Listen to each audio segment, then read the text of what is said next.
Making a Magazine Part 2. So what we're going to do today, we are going to look at how you put pictures on both the cover and onto any features that you may have. Now I will say in advance, usually when doing the cover, although we're going to do it first in this, you do that last because that way you know what photo is going to go best at the front. Be it a photo from one of your interviewees or a photo from a stock piece. Now in this we're using all stock photos and we're pretending we're doing a magazine about cats. So let's get started. What we're going to do, we're going to click this little square rectangle with a cross through it. We're going to drag that over the entirety of the page.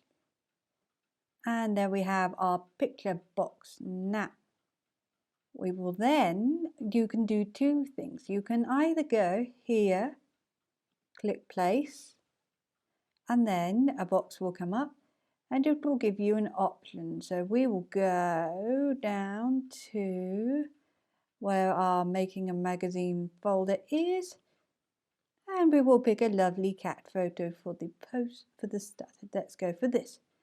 And now as you can see, the photo didn't quite come out in the right size, but that is okay. You just click this little thing that looks like a target, then right click, go to fitting, fill frame proportionally, and it will do it for you. Alternatively, you can click this and move it in and out like so.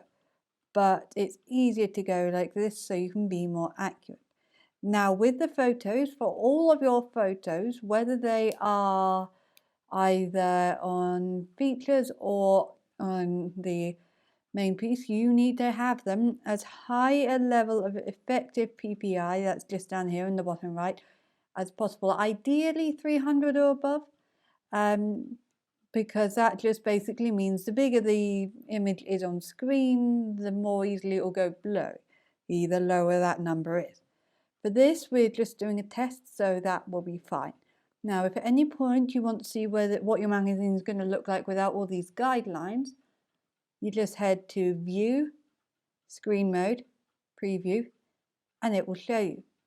And then you just click View, Screen Mode, and Normal to go back. So we're going to now put a little bit of text on it just to pretend. We're going to go to the Type tool. We're going to draw a nice big text box. Make it a bit bigger. Now you're going to know exactly how you want your magazine to look, but this is just a suggestion. And we're going to call it Cats. We're going to choose a nice big font. Let's see what we can find. Oh, yes, this one's looked like a good one. Okay, we're now going to ramp up the size. Let's go see how 300 suits it. Oh, nope. There we are. So, you then take this, shuffle it up a little, and in this case, the main object of the photo is being covered a little by the logo. Now, if you want that, or if you want the main object to cover it, then you can find some great tutorials online of how to do that. It just gives the photo a bit more life and depth. So let's find a font color. We will go for white. Oh, and then if you want your text to stand out, you go to right click, effects, drop shadow, then you can play around a little. You can make it look all sorts of different ways. Now I am going to tone this down a little so it's still a good bit natural. There we go. And there we are. Now if we go to screen mode preview, we can see that starting to look a little more like a magazine now. Right. So then you would write all your different articles and so forth down this left-hand side. Ideally, you'd want the main focus of the cover image to be on the right, so you can put the text on the left, because at least in the Western world we read left to right. However, if you want to adjust that for whatever reason, you're more than welcome to have an experiment there. So let's try a feature now. So we've got a few different ways you could do these photos. You could theoretically do any configuration. And so we could go for a nice big square here, where we could pick let's pick that cat. And you can drag and click, that's the other option that you have for putting a photo in. There we go. Now you can also press up or down on your keypad to adjust how the photo looks.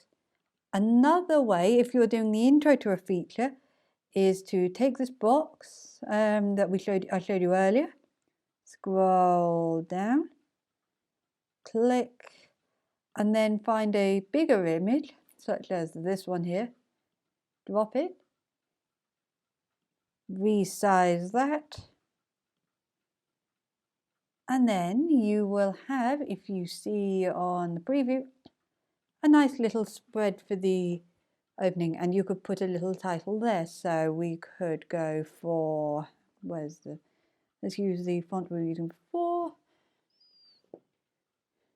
and we could say this was an article on cat behavior. Okay, there we go. Then jump the font up. Let's take that down a bit. It's all about playing around and seeing what works. But yes, you see, you could then do that. Additionally, you can line the pictures up with the columns that you were assigned, but really, as long as you are getting the highest definition images you possibly can, you're going to be okay. So thank you for watching this, and we will hopefully see you next time on the next How to Make a Magazine.